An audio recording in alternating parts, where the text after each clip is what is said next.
We build habits, rituals, and disciplines that serve us, okay?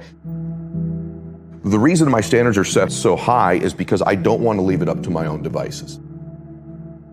My standard is one more minute on the treadmill. My standard is one more person I can reach that day, one more phone call, one more something. And so for me, I raise them every single year, but the way I get to do it is I link it to my reasons. And so goals are really empty to me. You show me someone with compelling, emotional, gigantic reasons, I'll show you someone who's changing their standards all day long. So like, give you one quick version that you've not heard before. One of the reasons I'm relatively fit is not just peak state. I have an uncle in my family that died at 50 years old of a heart attack. He's my godfather, my dad's only brother. I kind of resembled him. And I look like him a lot. So on the way back from his funeral, my reticular activator's on heart attacks. On the TV screen on the airplane, I'm listening to music, is the Oprah Winfrey show. She's going through a new heart scan. I've unplugged my headphones, plug it into the airplane one. They're talking about this new scan at Cedars-Sinai that at that time was new. It could read the plaques in your arteries, the calcifications, without going, really invasively. I scheduled it. I went in. I had a world-class doctor who understood reasons and leverage instead of just prescribing. Because when we coach people, you need to do this, you need to do this. Doctors do it. Take this pill, take this. He understood leverage and reasons. And I'm in the law. When I walk in, I sit down, the doctor comes out and he says, "Oh my, I can't believe these arteries are in that young body." Got my attention. We walk back in, we sit down. He could still go, "You need Crestor, eat clean, get out of here." Isn't that what an average doctor does, right?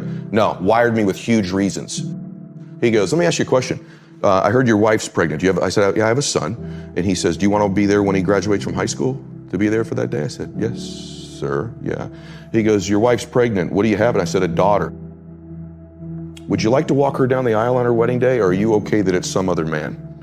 I went, "What the fuck is on this scan?" Right? And he goes, "I want to be very clear with you. If you keep going down the road you're going, there'll be some other man with your son at graduation high school, and a stranger's walking your daughter down the aisle that's not even born yet on her wedding day. But if you do exactly what I tell you to do, you'll be there." And so to this day, brother, there are mornings when I wake up, not every morning, I don't want to go to the gym. I go, "Bella's wedding, Bella's wedding, Bella's wedding." So my standards are high because of my big old reasons.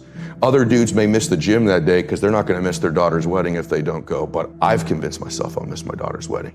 So I will get my ass out of bed at 4 o'clock in the morning and I will get to that gym because my reasons are bigger, so my standards are higher. So that's what I think causes us to have great standards, is huge reasons. Average becomes sort of like this slow asphyxiation. It's almost like an anesthetic. And that over time we become kind of immune and dulled to the average that we're becoming. I know this is true, at least for me. You probably experience it yourself too. You're gonna get out of your life what you'll accept. That's really difficult for people, I think, to understand is, look, what you think you're worth and what you're gonna tolerate is absolutely what you're gonna bring into your life and what the outward part of your life's gonna look like. And so I live by that. Like, I let myself sort of feel the pain and the difficulty of being not where I want to be in whatever that area is, whether it's my spirituality, my relationships, my money.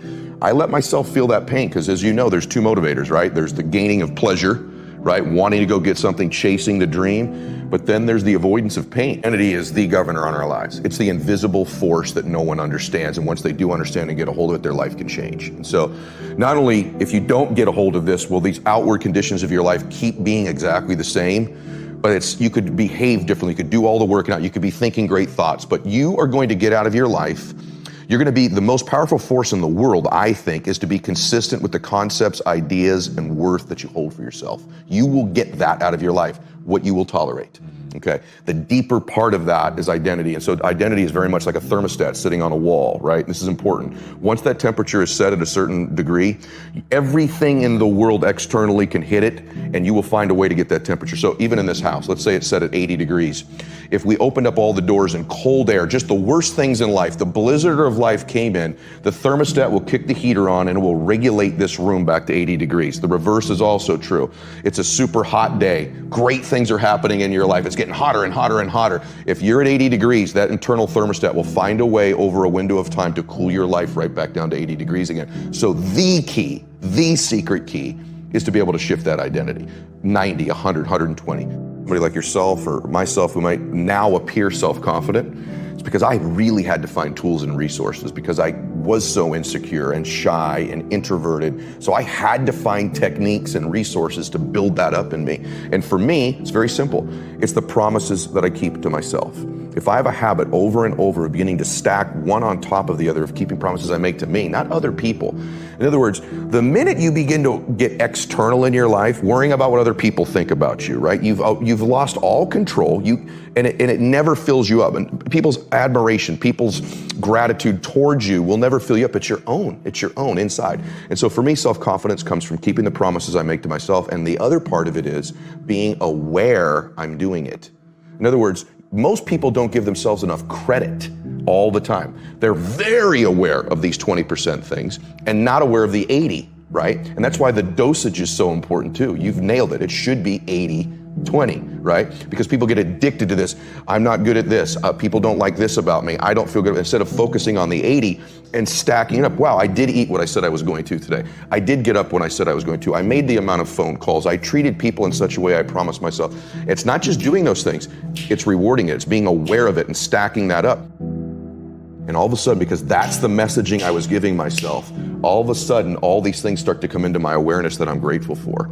I start to magnetize to myself some people that I needed to find into my life, and that was the next layer. I started to see things to be grateful for. My health, my fitness, people who loved me. And what it did is it changed my state. When I stacked gratitude, I changed what I did in the morning, and I changed what I did in the evening. And so somehow by grabbing control of my morning, and by grabbing control of my evening, I got some measure of control over the middle of my day.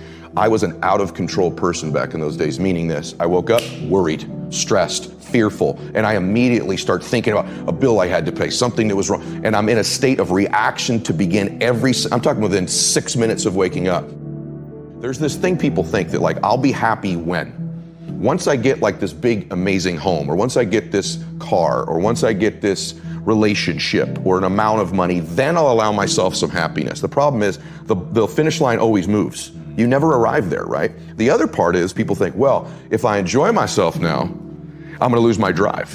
In other words, if I can just wire myself with enough pain all the time, I won't lose my drive or ambition. The truth is there's no correlation between the two at all. There's no relationship between you feeling complete pain all the time and losing drive. And so I talk about living in a state of blissful dissatisfaction. And really the best example of that would be like if you've ever, I love a good meal, right? You know, if I bite into a great piece of steak, if you're a steak eater like I am, you take that first bite, it's like complete bliss, right? There's no correlation between how great that tasted and your lack of desire for the next bite. In fact, that bliss causes you to want more of it. And so the more we can begin to reward ourselves with bliss, we're not going to lose our dissatisfaction. We're not going to lose that. And so for me, our brains, this dopamine hit you get when you do something successful, if you constantly cheat yourself out of that hit, right, biomechanically in your body, less and less in the future will you want to achieve the next level, the next dream, the next step. And that's why so many people stall out in life.